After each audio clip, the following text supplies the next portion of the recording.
festival des Verts solidaires se déroule à Saint-Nicolas-au-Bois. C'est une première, pleine de joie, bercée par l'incertitude et l'insouciance de la nouveauté. C'est une première qui, sans qu'on ne sache encore pourquoi, doit continuer, sans fin. Quoi ? Vous voulez sortir du festival ? Vous ne pouvez plus. La sortie est chimérique. Nous venons de l'apprendre. Nous sommes condamnés à y vivre pour 100 ans. Nous allons vivre d'amour et d'eau fraîche, en courant nus dans les orties. Nous serons libres de nous exprimer, surtout. Regardez tous ces végétaux qui vont nous envahir. Eh bien, faisons une partouze entre festivaliers et végétaux. Vive l'autonomie! Génial! C'est la fin de la société de consommation! Retour à l'humanité!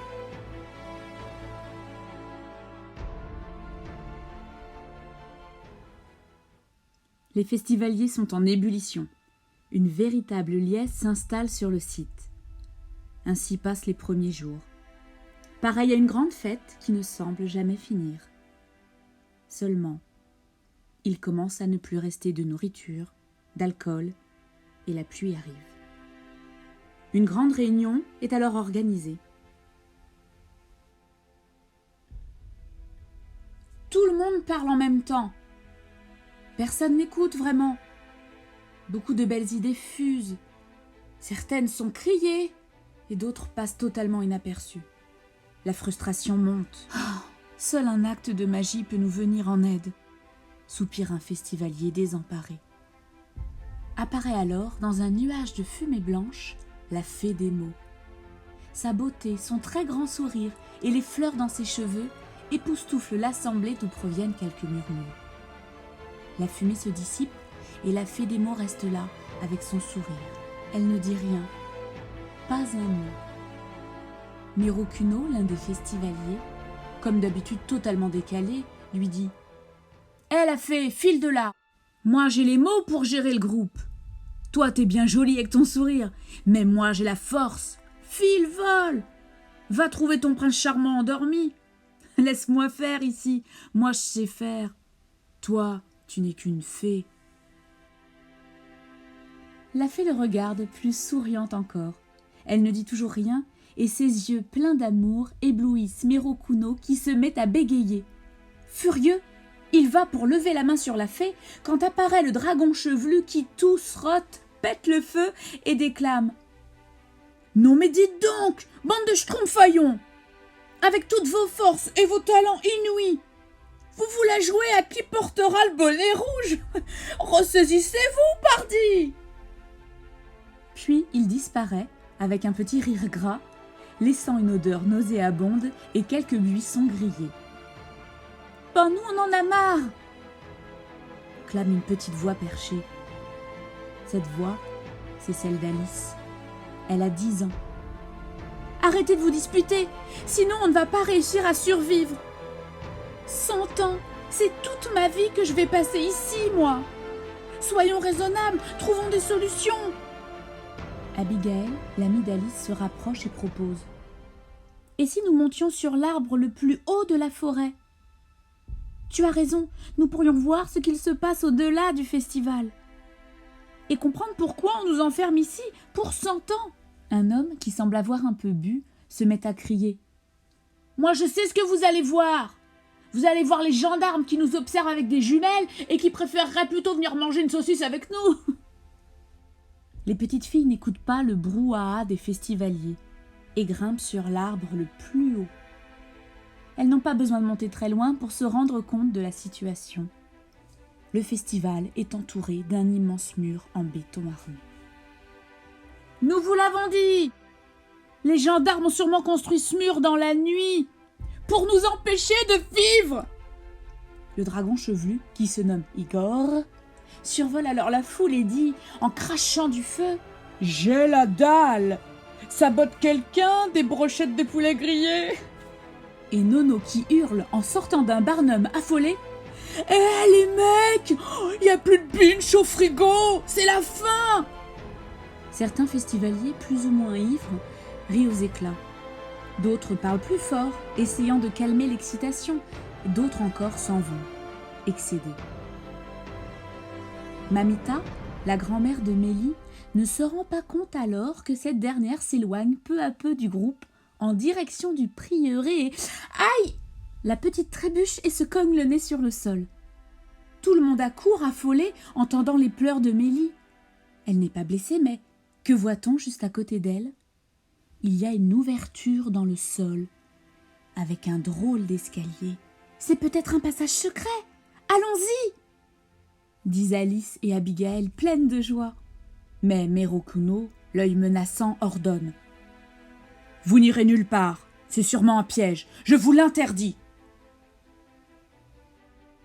Pendant que les adultes tergiversent, se disputent et commencent même à se battre pour certains, Mélie tente de nettoyer son petit nez pointu, plein de terre.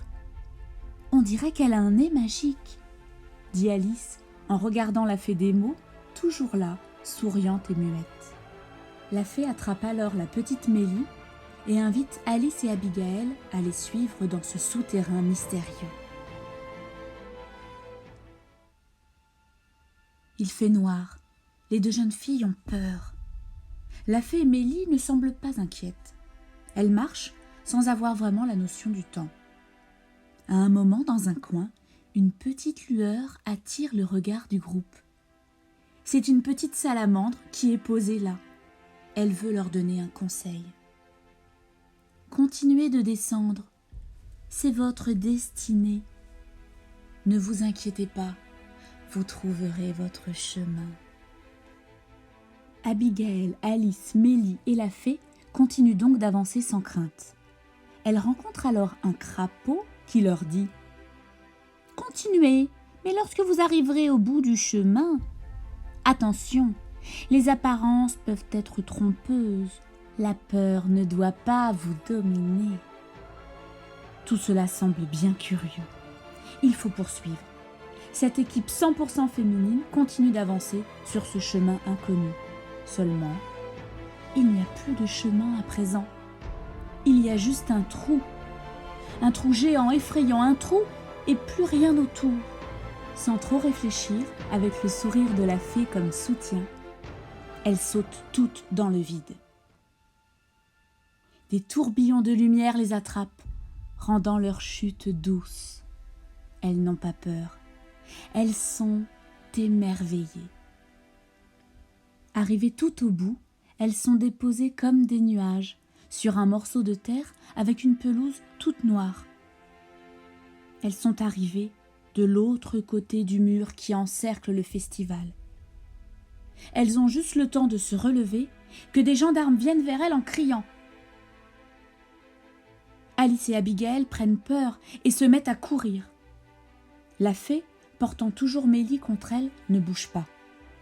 Un gendarme rattrape in extremis les deux jeunes filles, sur le point de tomber dans un ravin. Essoufflé, il pointe son doigt vers le lointain et explique. « Je ne vous veux pas de mal. Regardez, tout a disparu. Tout. Il ne reste plus rien. » Alice et Abigail découvrent que le monde a disparu. Plus rien n'existe autour du mur et du festival. Vous devez tout reconstruire. Il n'y a plus que vous. Murmure la fée des mots en un sourire, les yeux remplis de larmes. Alors c'est pour ça qu'on nous empêche de sortir pendant 100 ans? C'est pour tout recommencer? Demande Abigail, affolée, paniquée. Alice lui prend les mains et répond. Oui, nous devons montrer que c'est possible, sans refaire les mêmes erreurs. Avec de l'attention, de l'amour, du soin, du respect. C'est possible. Nous avons 100 ans.